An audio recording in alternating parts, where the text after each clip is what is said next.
Campbell, cornfield there. Rock a bandana like Tupac, I've been there. Rock a do-rag or wave cab, I lay my shit. Hey, what's good, people? Arsenal Sevilla, and it's gonna be one of those nights where we're gonna learn something new about Trossard. He's the only change from the game over the weekend. So that's Raya in goal. It's Tomiyasu, Saliba, Gabriel, and Ben White as well in the midfield. You've got same again. It's got Havertz, Jorginho, and you've got Declan Rice. Up front, Trossard, it comes in at the number 9 role, and then you've got Saka and Martinelli. So what we're trying to see here is every single time we've started Trossard in the game, he just hasn't turned up.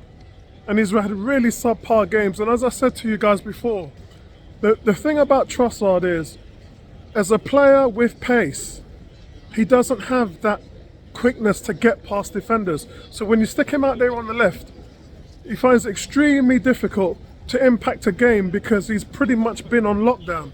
So he affects the game when he comes a little bit more centrally on the inside. And so this is kind of where the number 8, number 9 and the number 10 positions are more of his skill set, because he's able to affect a game and impose himself a lot better than he would if you put him out on an island.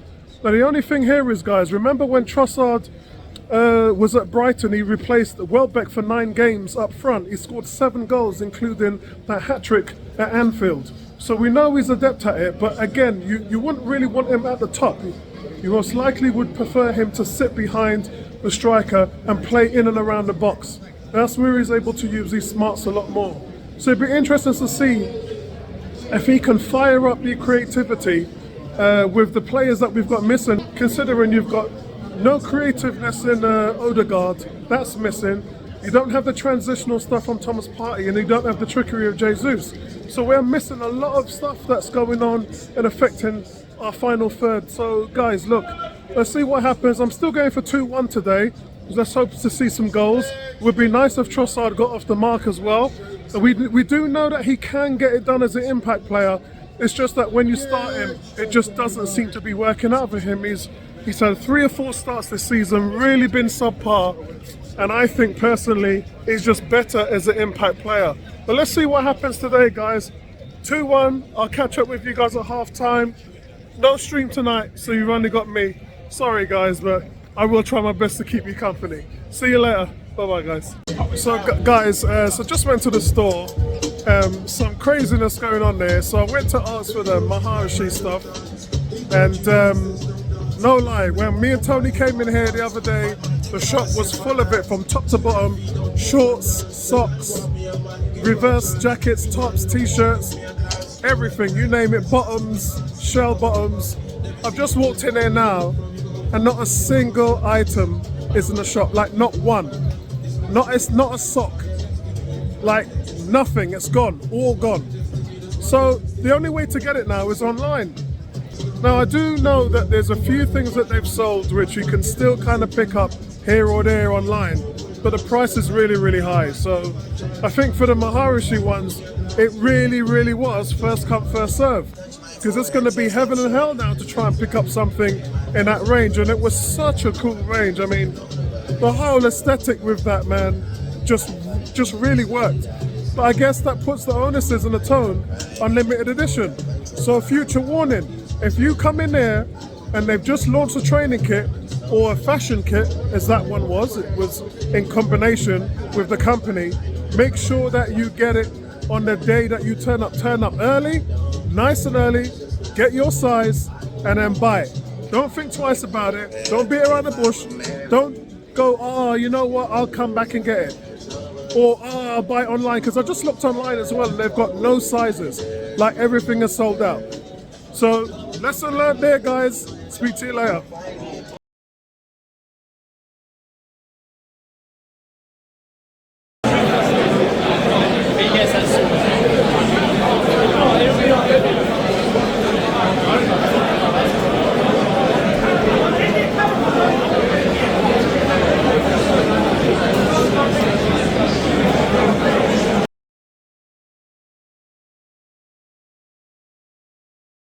Yeah, what's going on, guys? It's Arsenal 1, Sevilla 0, and it's been a really nice, tidy first half.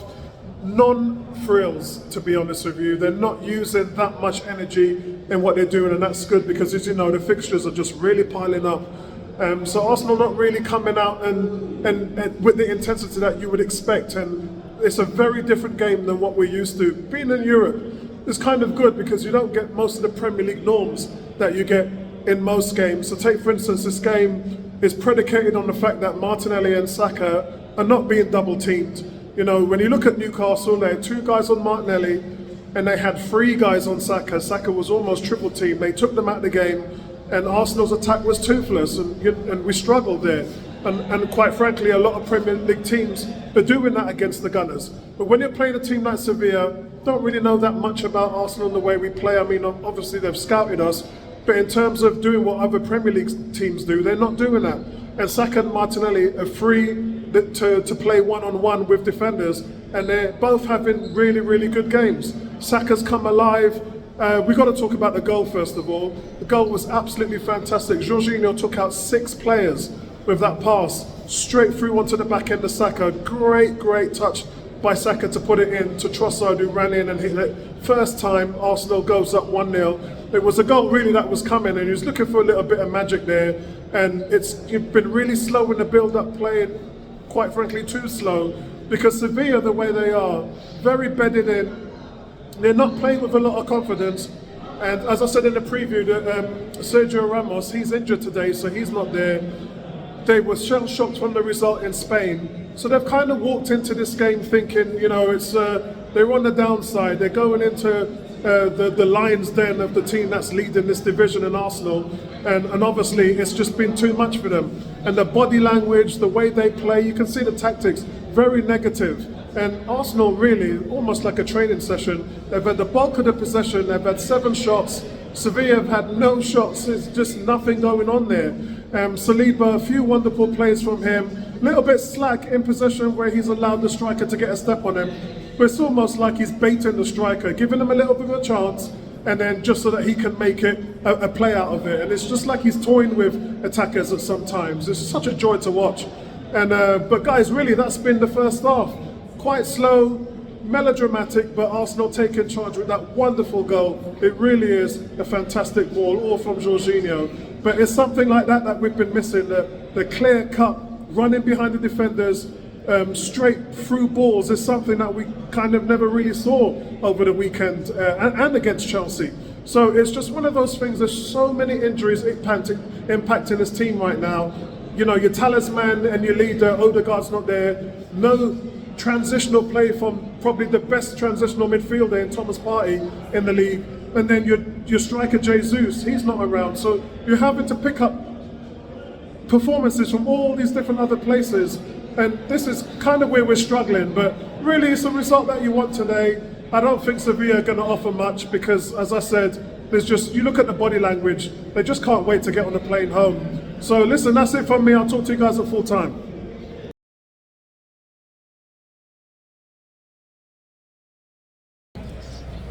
Yo guys, so it finishes Arsenal 2, Sevilla 0. And overall, as I said, it was a very somber game. Most of it was like a training session. Sevilla just really shell-shocked from the result in Spain. And today what you had was a team that was just devoid of confidence. Arsenal just moving the ball around, well in the midfield, and kind of making up the numbers in attack. Saka for me was the man of the match. I think he had a fantastic display today. The assist obviously in the first half, and then with the goal, he gets the ball coming from down long. He's one-on-one with the defender. He cuts the ball on the inside and finishes with his left foot in true Saka style. And for me, guys, he gets my man of the match today. But again, I have to say, to get through today without an injury was really the key factor. And unfortunately, that didn't play itself out.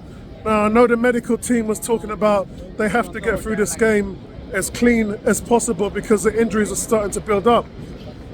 So what happens on 79 minutes? There's 2 substitutions that are made. Reece Nelson comes on and Saka doesn't go off. And then a minute after the substitution, Saka goes down in the midfield. He's clutching his ankle, and then they just have to sub him off. And the frustration there, guys, is you're 2-0 up. It's 78 minutes. Sevilla haven't had a shot on target. They haven't even a shot on goal in the entire game. And then you've still got Saka out there in a situation where everybody knows he is. Everybody knows he's not fit. Everybody knows that he needs to rest. And everyone knows he's had this problem for 2 months ongoing. And you've just kept him out there. And the decisions around that is frustrating Arsenal fans. And I think for me, this is what happens when you're lacking that well-being of looking after these players. So Saka's hobbled off. And it's not the sign that you want to see. As I said, the injuries are just building up. And these are impact players. Players like Odegaard. You know, players like Jesus. And Nketiah's now out. Saka's injured. Odegaard's injured. You know, the team is starting to really struggle with these numbers that are building up. So that's the only down thing about today, guys. Nice little reception from El Nene got when he came on. And I do have to say, we talked about Trossard, didn't we? Every time he starts, he doesn't really perform. And today was nothing like that. He actually looked really good and really adept. Because as I said, when you put him out there on the wing, you know, the liability is there.